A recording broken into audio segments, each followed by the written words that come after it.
Gare du Nord, les cheminots débattent des modalités de poursuite de la grève.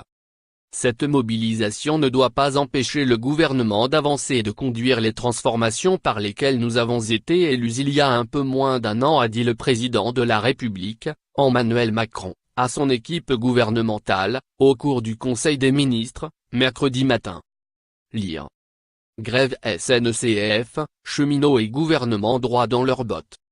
En parallèle, la mobilisation reste forte chez les cheminots.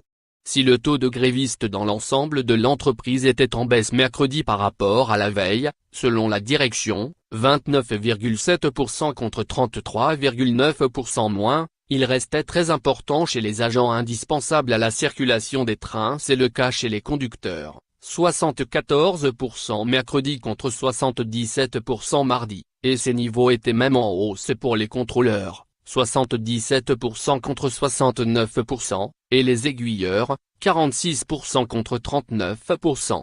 Dans la matinée, près de 300 assemblées générales étaient aussi organisées à travers le pays pour discuter de la suite du mouvement.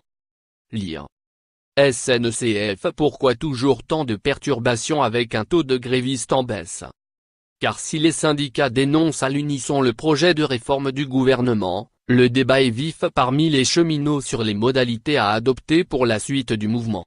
Doivent-ils poursuivre leur grève perlée de 2 jours sur 5, comme le souhaitent la CGT, l'UNSA et la CFDT, ou s'engager dans une grève reconductible au jour le jour, comme le préconise Sudrail? En fin de matinée, au bout du quai 36 de la gare du Nord à Paris, l'Assemblée générale de l'intersyndicale a décidé à une courte majorité, 27 votants contre 26, après 1 heure de discussion, que la grève serait reconduite le 8 avril, et non le 5.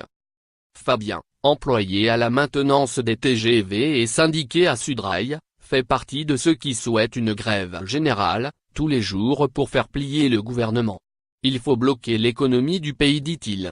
À la SNCF depuis 17 ans, il a le sentiment que les cheminots sont extrêmement motivés. Selon lui, la réforme gouvernementale passe à côté de la question centrale, la dette de l'entreprise ferroviaire. Lire. Comprendre la réforme de la SNCF en 9 points. David, 31 ans et conducteur de train depuis 8 ans, souhaite lui aussi une grève reconductible pour s'opposer à ce qu'il qualifie d'attaque sans précédent contre la SNCF. Il faut être à la hauteur de cette attaque. Avec ce projet, on revient au 19e siècle, dit-il. Il a mis 1 mois et demi de salaire de côté pour tenir, le temps d'une grève longue.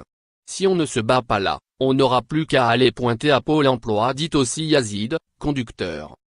Pour d'autres cheminots en revanche, les conditions ne sont pas encore réunies pour une grève reconductible au jour le jour.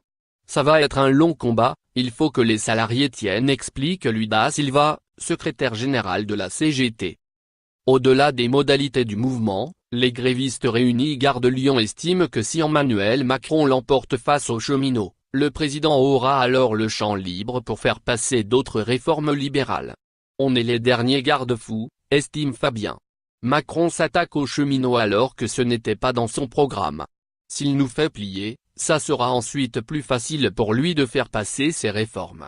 C'est aussi pour cela qu'on reçoit des messages de soutien de la part des Français.